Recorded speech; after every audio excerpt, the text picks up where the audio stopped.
In the quiet town of Amstetten, Austria, Joseph Fritzl was known as a respectable man.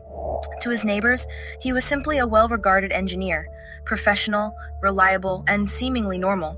But behind the walls of his family home, a very different reality existed. Joseph ruled his household with an iron fist. His wife, Rosemary, lived in constant fear, learning to stay silent and never question her husband's increasingly controlling behavior. But it was his relationship with his daughter, Elisabeth, that revealed the true extent of his domination. From a young age, Elisabeth was subjected to her father's possessive control. She wasn't allowed to have friends or maintain normal relationships with other children. Boyfriends were strictly forbidden. Joseph would even read her personal diary, monitoring her most private thoughts. He would take Elisabeth with him to special occasions, displaying a level of possessiveness that went far beyond normal parental concern. This isolation wasn't accidental. By cutting Elisabeth off from potential support systems and normal social development, Joseph was systematically breaking down her independence, making her more vulnerable to what would come next.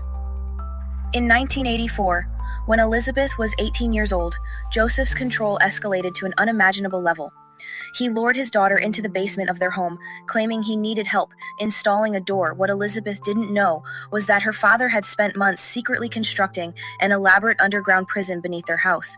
The cellar was designed with multiple rooms, soundproofing, and heavy doors that could only be opened with electronic codes that Joseph alone knew. Once Elisabeth entered this underground chamber, she became a prisoner in her own home, completely cut off from the outside world. For the next 24 years, Elisabeth remained captive in this subterranean prison.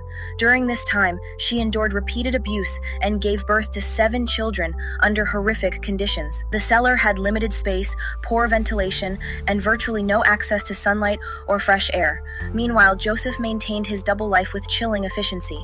To the outside world, he continued being the respected engineer and family man. He told neighbors and authorities that Elisabeth had run away to join a cult, even producing forged letters supposedly written by her. All the while, he would regularly visit the cellar.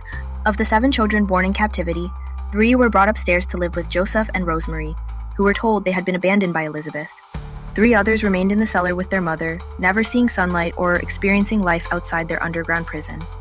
Tragically, 1 child died shortly after birth due to lack of proper medical care. The horrific truth finally came to light in April 2008.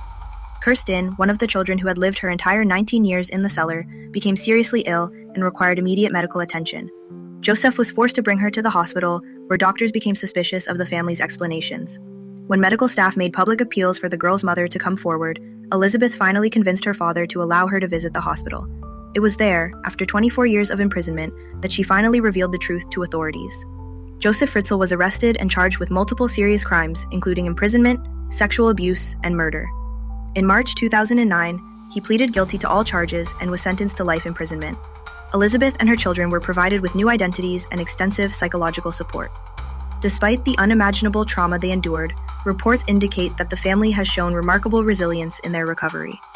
The Joseph Fritzl case serves as a chilling reminder of how a public facade can hide unimaginable private horrors. It highlights the importance of recognizing the warning signs of controlling behavior before it escalates to extreme crimes.